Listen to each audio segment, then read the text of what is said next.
almost all of you. It's just fabulous. It's wonderful to be here. We are always grateful to have the Ricks and President Francis with us too. It's our privilege to work with them, and I admire these men and respect them very deeply. We just want you to know that we know that Sister Castleton is the secretary in the Religious Society. Were you surprised to be back in that slot? And we appreciate all of the work that your presidency does. We had a wonderful meeting with them earlier in the week, and just appreciated hearing their feelings and their concern for you and their desire to serve you well and to help you in your spiritual path.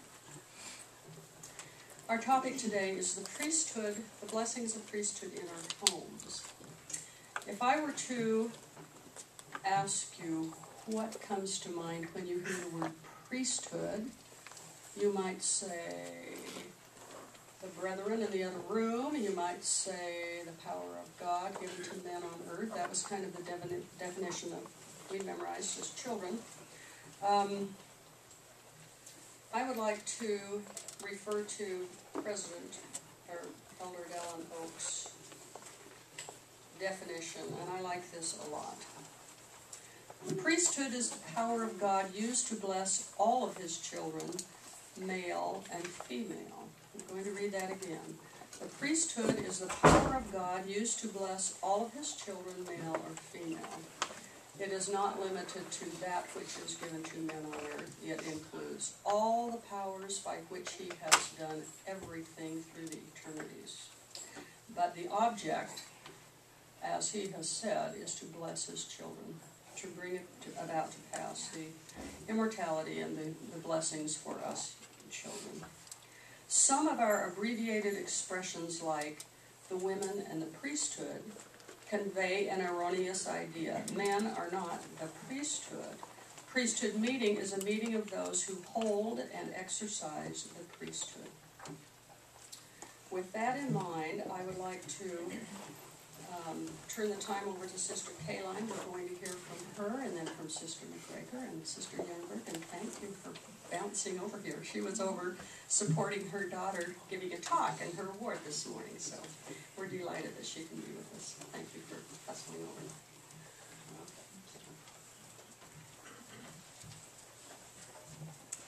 Hello everybody, it's great to be here. You guys have the best ward, because I look up at the bishopric and there's Jesus from Savior of the World right there. And then look, Thomas comes and sings, and I just am taken back to that. And I just, I wasn't planning on this, but I wanted my testimony to start out that the Savior and the priesthood that he holds, which he has extended to worthy priesthood holders on this earth, he can heal anything. I just want to testify about that. If you have a problem that you think, gosh, I know he can help me with all these other things, but this one I'm going to take to my grave because he can't help me with that. I promise you that he can help you with any problem that you have. I learned that a few years ago, and I need to relearn that sometimes when I think my problems are going to just overwhelm me, that I can't get through it. But I just want to leave that with you, that he can help you with any problem. My purpose and my part of giving a lesson, since we all have a little part of it, is to testify also that the blessings of the priesthood power can help every one of us, no matter if you have a worthy priesthood holder in your home. I grew up without a worthy priesthood holder, or any priesthood holder in my home. My father, he's 81, he still hasn't joined the church, but we're still, hope springs eternal, you never know. But we never had the priesthood in our home, as in living in our home, like my dad, right? And then I didn't marry until 4.5 years ago, and now I have my sweetheart, Russ, who's a wonderful, worthy priesthood holder, so I am grateful for that now. But my testimony is that it doesn't matter whether you have a husband or a father or whoever in your home that has the priesthood, because we have the blessings of the priesthood. Let me give you an example.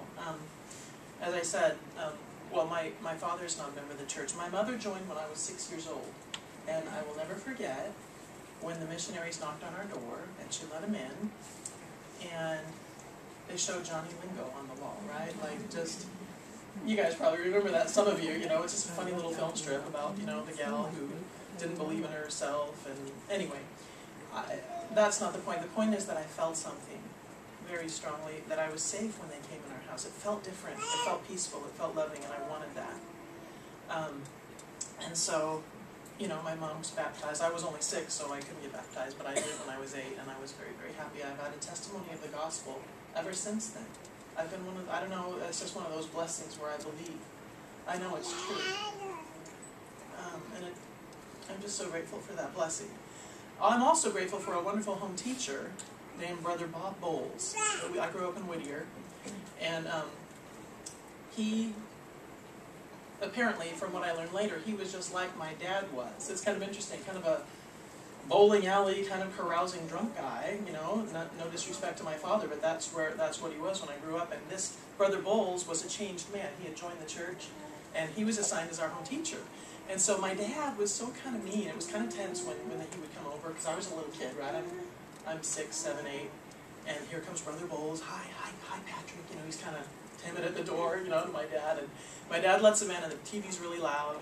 And then my dad would finally turn the TV off, and he'd set the flicker down. Every time it was exact. He'd set the flicker down, and he'd say, "You have 5 minutes."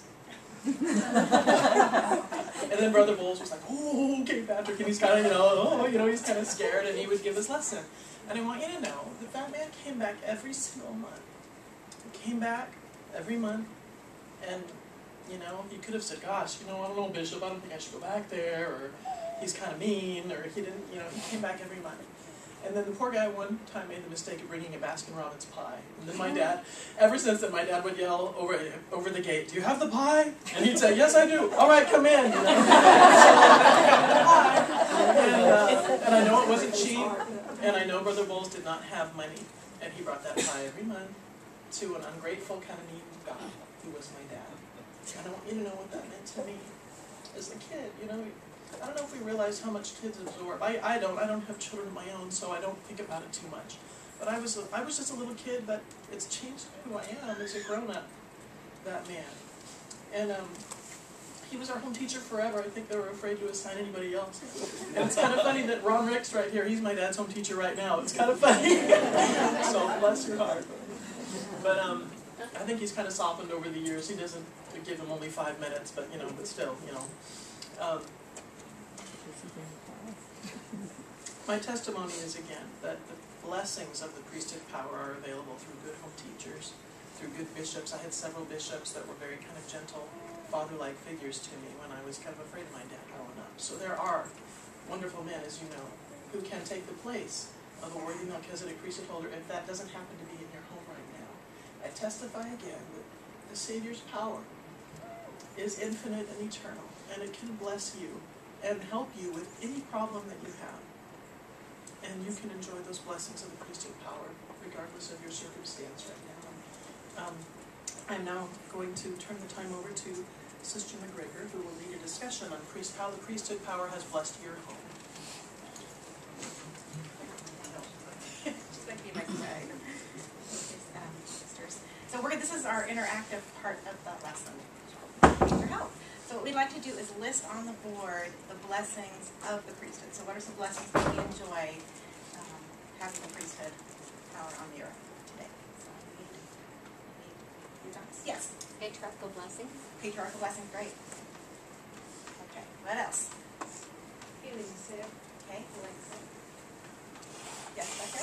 Baptizing. Baptizing, okay. Don't make that. Okay, Becca. I was just going to say, it brings a peace to your home that you don't have all the time. That is excellent. Okay, what else? I think you have the opportunity of having your home dedicated. Okay. Okay, what else? Okay. Over here? Comfort. Comfort, yes, okay. Yes. Blessings of the temple. Okay, the temple. Okay, if we didn't have the priesthood on this earth, what would we be missing? What would we not have? We wouldn't have the gospel. We wouldn't have the gospel, okay. Okay, what else?